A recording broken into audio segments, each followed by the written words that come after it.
हरे कृष्णा। आज हम 37 से लेकर 31 टू 37 श्लोक समझेंगे। स्वधर्मपि चावेक्ष्य नाविकम्पितुम् अर्हसि धर्मात् हि युद्धात् श्रेयो अन्यक्षत्रियस्य न विद्यते। यहाँ पे भगवान अब यहाँ पे अर्जुन को समझा रहे हैं कि वह अभी तक भगवान ने 11वें श्लोक से बोलना शुरू किया था। 11वें से 30 तक भगवान ने आत्मा के बारे में अ, अर्जुन को ज्ञान दिया, मतलब ज्ञान के द्वारा ये समझाने का प्रयास किया कि अर्जुन तुमको युद्ध करना चाहिए। ठीक है, तो ज्ञान के द्वारा समझाने का प्रयास किया। अब भगवान जो है उसको बताएंगे कि युद्ध ना करने से उसका मतलब क्षत्रिय धर्म के हिसाब से उसे युद्ध करना चाहिए, नहीं तो क्या नुकसान होगा, क्या फायदे, तो वो बताएं। तो यहाँ कहते हैं स्वधर्म। देखो, धर्म, तुम्हारा स्वधर्म क्या है? क्षत्रिय। तो उस पे अगर आप विचार करें, क्षत्रिय होने के नाते अपने धर्म की अवेक्ष्य यानी विचार करो, है ना। तो यहाँ पर वो अपने धर्म के बारे में बता रहे हैं कि अपने धर्म के ऊपर विचार करो। फिर तुम्हें ये समझ में आना चाहिए, धर्म्यात् धर्म्यात् ही युद्धात् श्रेय। धर्म के लिए युद्ध करने से बढ़कर और कुछ श्रेय नहीं है। देखो, आप ये देखिए, श्रेय शब्द जो है अर्जुन ने 8वें श्लोक में भी बोला था। कार्पण्य दोषोपहत स्वभाव पृच्छामि त्वाम धर्म सम्मूढ़ चेता यत् श्रेय। या श्रेय शब्द आया। अर्जुन कहता है कि अब मैं आपका यश्रेय स्यात् निश्चितम ब्रूहि तन्मे शिष्यस्ते अहम शाधि माम त्वाम प्रपद्ये। तो अर्जुन ने कहा कि हे प्रभु, अब मैं आपका शिष्य हूँ और मुझे समझ नहीं आता कि मैं क्या करूं कृपण दुर्बलता के कारण, इसलिए आपको जो श्रेय लगे मेरे। श्रेय और प्रेय दो चीजें। श्रेय होता है जो हमारे लिए अच्छा, भले ही वो बुरा लगे। प्रेय होता है जो बड़ा अच्छा लगता है। जैसे ही बच्चे को खेलना बड़ा अच्छा लगता है, आपका बेटा खेलता ही रहे तो स्कूल मत जा, वो प्रेय है। वो टेम्परेरी तो अच्छा लगेगा लेकिन उसका आगे कोई फायदा नहीं। लेकिन अगर स्कूल जबरदस्ती आप भेज भी रहे हैं बच्चे को रोने के बावजूद, तो उसके लिए आगे जाके फायदा करे। तो इस तरह श्रेय पूछा अर्जुन ने कि मेरे लिए श्रेय क्या, यत श्रेय स्यात् निश्चितम ब्रूहि तन्मे। अर्जुन हर जगह श्रेय ही पूछता है। आगे भी कई जगह अर्जुन कहेगा मेरे लिए क्या श्रेय है, श्रेष्ठकर है ना। तो यहाँ पर भगवान अब बता रहे हैं कि क्षत्रिय के लिए धर्म युद्ध से बढ़कर कोई श्रेष्ठकर है ही नहीं। तो उन्होंने बोला है ना, यहाँ शब्द है श्रेय। युद्धा श्रेय अन्य क्षत्रिय न विद्यते। आप नीचे जब प्रभुपाद ने, आप संधि विच्छेद करके देखेंगे तो आपको दिखेगा, नीचे प्रभुपाद ने संधि विच्छेद किया है कि इस से बढ़कर कोई अन्य कारण नहीं है, इसलिए तुम्हें संकोच नहीं करना चाहिए। अब यहाँ पे क्षत्रिय के बारे में प्रभुपाद समझा रहे हैं कि 4 वर्णों में जो क्षत्रिय वर्ण होता है, क्षत माने जिसको चोट लग गई हो, हर्ट। त्र त्रायते यानी कि जो रक्षा करे, जो किसी दुखी गरीब की रक्षा करे, है ना, वो क्षत्रिय कहलाता है। जो अपने देश की रक्षा करे वो क्षत्रिय कहलाता है। वो डरता नहीं है कभी भी। तो इसलिए वन में वो करते थे लोग हंटिंग, शेर वगैरह से लड़ते थे और मारते थे, क्योंकि इनको सीखना पड़ेगा। They need to get training, है ना, कि कैसे जाके लड़ना है, ललकारना है, डरना नहीं। तो इस प्रकार से प्रभुपाद ने थोड़ा क्षत्रियों के बारे में बताया कि कैसी इनकी परंपरा होती है। तो इसलिए क्षत्रिय को कभी भी संन्यास ग्रहण करने की कोई विधि नहीं है। क्षत्रियों को अपने लिए लड़ना ही पड़ता है, टैक्स लेना पड़ता है, यही उनकी विधि है रहने की। तो इसलिए बताया है कि अहिंसा हर जगह नहीं चलती, आपको हिंसा करनी पड़ती है जहाँ जरूरी है। अगर ऐसे तो बदमाश लोग सोसाइटी में बढ़ जाएंगे, उनको पता है कि उन्हें तो कोई नुकसान नहीं पहुंचाएगा हिंसा के हिसाब से। लेकिन अगर आप, वो कहते हैं ना, भय बिन होए ना प्रीति, जब तक आप किसी को डांट डपट के नहीं रखते तो प्रीति भी नहीं होती। तो इसलिए एक राजा को थोड़ा डरा के रखना पड़ता है, ताकि समाज में व्यवस्था बनाए रहे। नहीं तो बदमाश लोग तो ऊपर चढ़ जाएंगे, जैसे आजकल हो रहा है। तो यहाँ पे यही बताया है कि अगर कोई व्यक्ति जो है युद्ध में, धर्म युद्ध में लड़ते हुए मरे तो स्वर्ग जाता है। वैसे ही कोई ब्राह्मण अगर जैसे पहले जो यज्ञ होते थे, पशु हत्या होती थी, उसमें अगर वो प्रॉपर होता था, कलयुग में इस प्रकार के जो है यज्ञों का विधान नहीं, द्वापर तक ये यज्ञ हुआ करते थे। इससे कहते थे कि उनके जो इतने मंत्र प्रॉपर होते थे कि वो जो है मरने वाला पशु सीधा पशु योनि से मनुष्य योनि को प्राप्त करता। तो ऐसे ब्राह्मणों की उच्च गति होती थी, स्वर्ग जाते, और ऐसे क्षत्रिय भी स्वर्ग जाते जो ईर्ष्यालु राजाओं से युद्ध करते हुए मरते। ठीक है। तो धर्म के लिए युद्ध में वध करना हिंसा का कार्य माना नहीं जाता। अननेसेसरली किसी को मारोगे तो वो तो मना है। अहिंसा परमो धर्मः। अहिंसा परम धर्म है, लेकिन जब जरूरत होती है तो हिंसा करनी पड़ती। उसके बाद यहाँ पे एक शब्द आया स्वधर्म, इस श्लोक में प्रभुपाद कह रहे हैं स्वधर्म दो प्रकार का होता है, टू टाइप्स। और जब हम बॉडीली उसमें रहते हैं शरीर में, तो हमारा धर्म वर्णाश्रम के हिसाब से होता है। ब्राह्मण होंगे या तो हम क्षत्रिय होंगे, वैश्य, शूद्र, ये शरीर के हिसाब से होता है। यहाँ पर ऐसे जाति व्यवस्था नहीं है कि मेरा सरनेम शर्मा है तो फिर मैं ब्राह्मणी, चौहान है तो मैं क्षत्रिय ही हूँ, ऐसा नहीं होता। ठीक है। क्योंकि एक हो सकता है चौहान हो सरनेम, लेकिन वो बड़ा बिजनेसमैन, तो वैश्य ही कहलाएगा वो। ठीक है। तो जो भी है, अगर शरीर के हिसाब से एक हमारा धर्म होता है, उसका हमें पालन करना पड़ता है, इम्पोर्टेंट है। और एक धर्म होता है आत्मा के लेवल, वो होता है परम धर्म होता है एक्चुअली। तो वो जो धर्म होता है भगवान की प्राप्ति, है ना, तो उसका जो विशेष चीज होती है, उसमें विशेष कर्तव्य आध्यात्मिक होता है। क्योंकि जब तक हम देहात्म बुद्धि में अपने को शरीर ही मानते हैं, तो हमको इस शरीर के स्वधर्म का पालन करना ही पड़ेगा। उसको करने से हम स्वर्ग जा सकते। धीरे धीरे हमारा इम्प्रूवमेंट होगा और हम क्या होगे, हमारा लेवल बढ़ते बढ़ते हम उच्च कोटि में पहुंच पाएंगे, फिर हम वैष्णव बन पाते।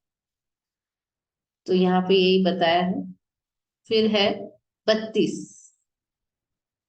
तो भगवान यहाँ पे बता रहे हैं कि देखो अर्जुन,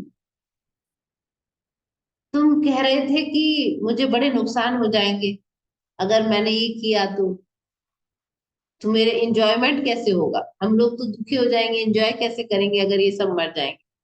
तो भगवान कह रहे हैं एंजॉयमेंट कर लो। कैसे? यद्रच्छया चोपन्नम स्वर्ग द्वारम अपावृतम सुखिनः क्षत्रिया पार्था लभन्ते युद्धमीदृशम। यद्रच्छया यानी जो अपने आप, च उपपन्नम प्राप्त होता है, स्वर्ग द्वारम अपावृतम खुला हुआ स्वर्ग का दरवाजा। इस प्रकार के जो युद्ध के अवसर हैं जो अपने आप प्राप्त होते हैं, वो एक्चुअल में स्वर्ग के खुले दरवाजे की तरह है, जिससे तुम बहुत आसानी से स्वर्ग जा सकते हो। तो भगवान ये यहाँ पर प्रभुपाद लिख रहे हैं कि जब अर्जुन कहता मुझे तो कोई लाभ नहीं दिखता, तो भगवान ने कहा ये तो युद्ध करने के अवसर पे क्षत्रिय भाग नहीं सकता अर्जुन, और तुम लाभ नहीं दिखता। अरे तुम मरोगे तो तुम्हें राज्य भोगोगे, और अगर जीत गए, सॉरी, मरोगे तो स्वर्ग जाओगे, और जीत गए तो राज्य भोगोगे। ठीक है। तो अर्जुन क्या कह रहा था, अगर हमने युद्ध किया तो हमको नरक जाना, और भगवान क्या कह रहे हैं, नरक नहीं, आपने ये युद्ध किया तो आपको स्वर्ग मिलेगा। यानी अर्जुन जो पहले अपने चैप्टर में बातें कर रहा था कि ऐसा हमने किया तो हमें नरक जाना पड़ेगा, भगवान ने साफ साफ कह दिया तुमको स्वर्ग जाना है। अगर इस युद्ध में मरे तो स्वर्ग। तो इसीलिए जो उसने बातें कही थी वो अज्ञान वश थी, यहाँ पर उपवाद लिख रहे हैं। और जबरदस्ती अहिंसक नहीं बन सकता। क्षत्रिय को अहिंसक नहीं बनना चाहिए। अगर वो युद्ध क्षेत्र में है तो अहिंसक बन के उसे कुछ नहीं मिल सकता, युद्ध क्षेत्र में उसको लड़ना ही पड़ेगा। तो यहाँ पराशर स्मृति में क्या कहा है कि पराशर जी ने कहा है कि क्षत्रिय का धर्म है कि सभी नागरिकों की रक्षा करे क्लेश, यानी कि उनकी, मतलब उनके ऊपर कोई मुसीबत ना आएगी, एक राजा का धर्म। तो इसलिए उसे शांति और व्यवस्था बनाए रखने के लिए हिंसा करनी पड़ती है। इतनी बुद्धि होनी चाहिए कि उसे हिंसा करनी पड़े, और उसे शत्रु देश के राजा को जीतना भी पड़ेगा, तब हिंसा करनी पड़ेगी ताकि धर्म पूर्वक राज्य कर सके। तो सभी पक्षों में विचार करके ये है कि या तो तुम स्वर्ग जो है जाओगे मरने पर, नहीं तो जियोगे तो राज्य लक्ष्मी भोगोगे। तो दोनों प्रकार से उसको लाभ मिलेगा। पहली चीज बोल रहा था कि मैं नरक जाऊं, भगवान ने कहा नरक नहीं जाओगे, स्वर्ग मिलेगा, नहीं तो राज्य भोग। बोले हम एंजॉय क्या करें? बोले एंजॉय कैसे नहीं करोगे, स्वर्ग में एंजॉय करोगे, नहीं तो राज भोगोगे, वो भी इंजॉयमेंट है।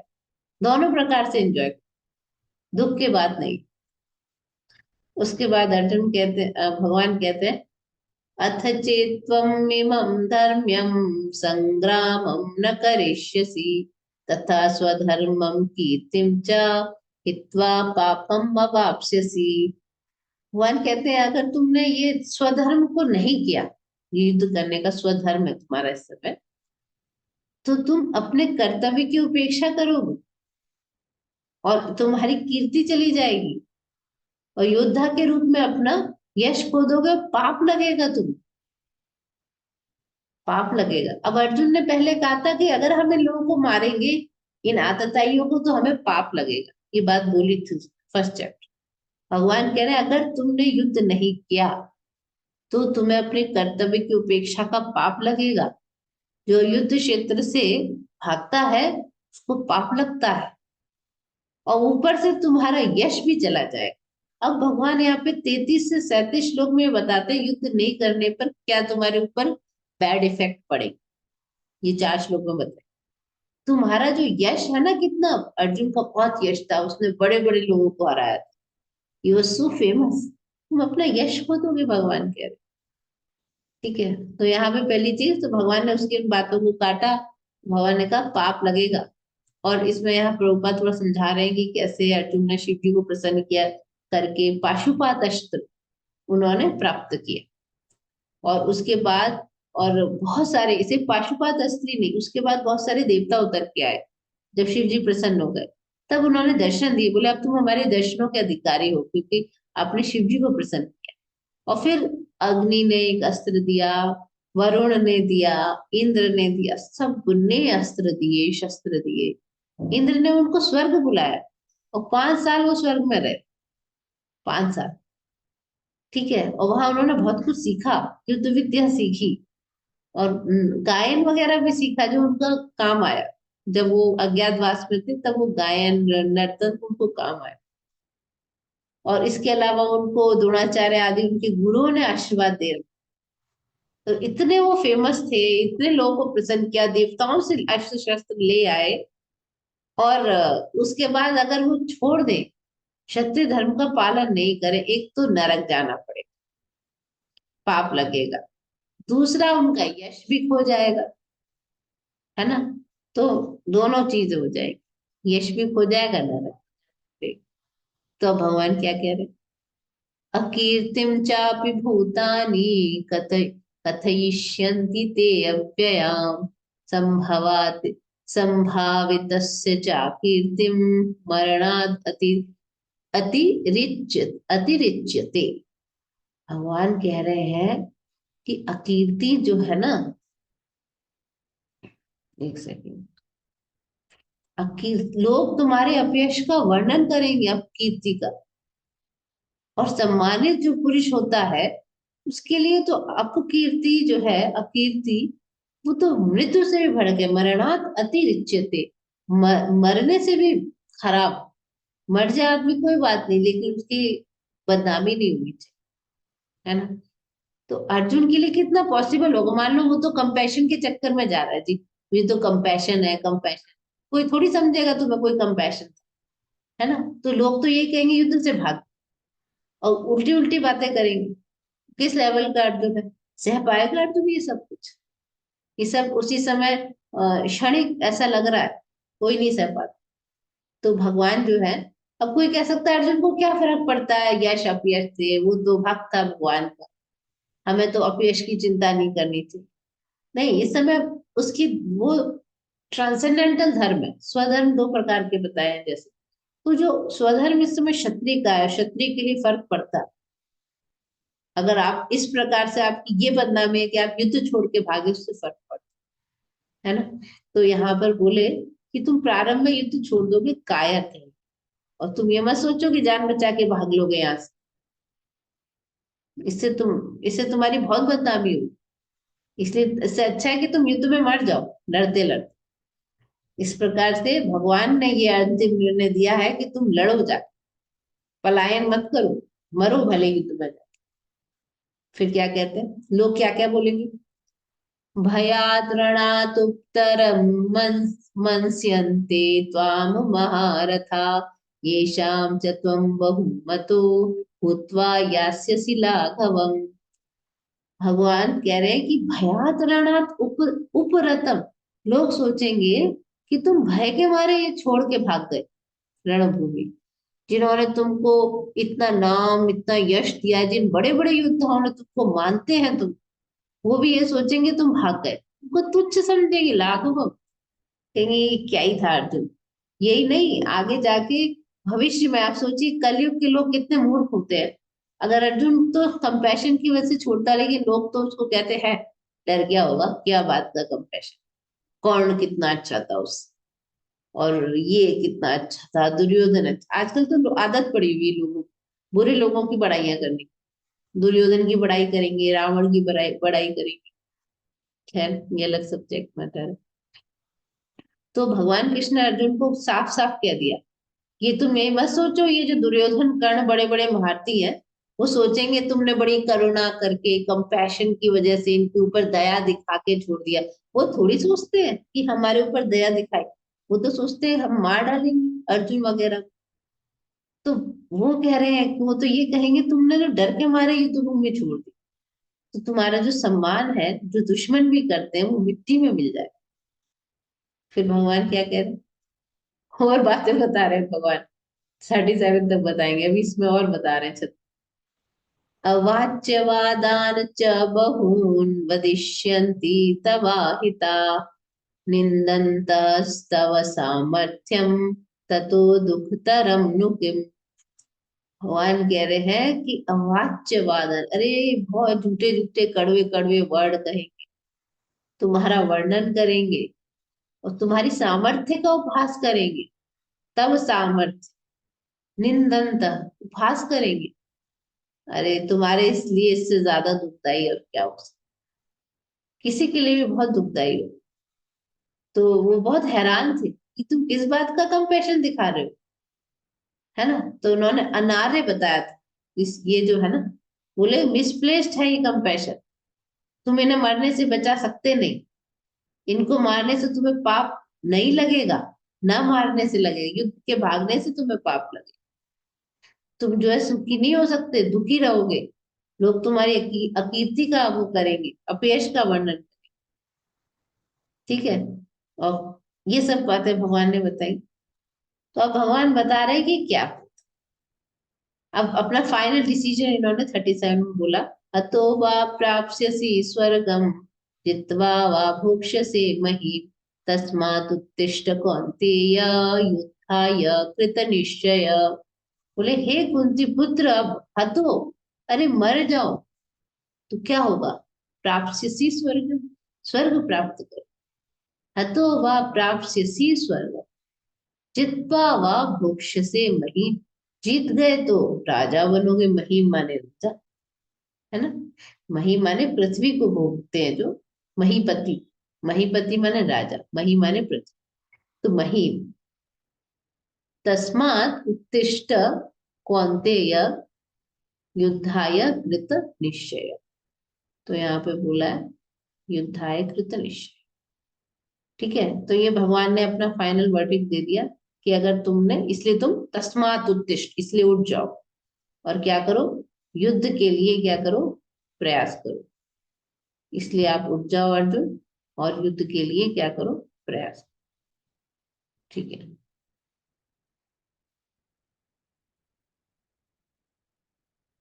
यहाँ पर जो है खत्म होता है आज का हमारा। भगवान कह रहे हैं कि आप दृढ़ संकल्प होकर युद्ध के लिए प्रयास करो, डरो मत। मैं रिकॉर्डिंग बंद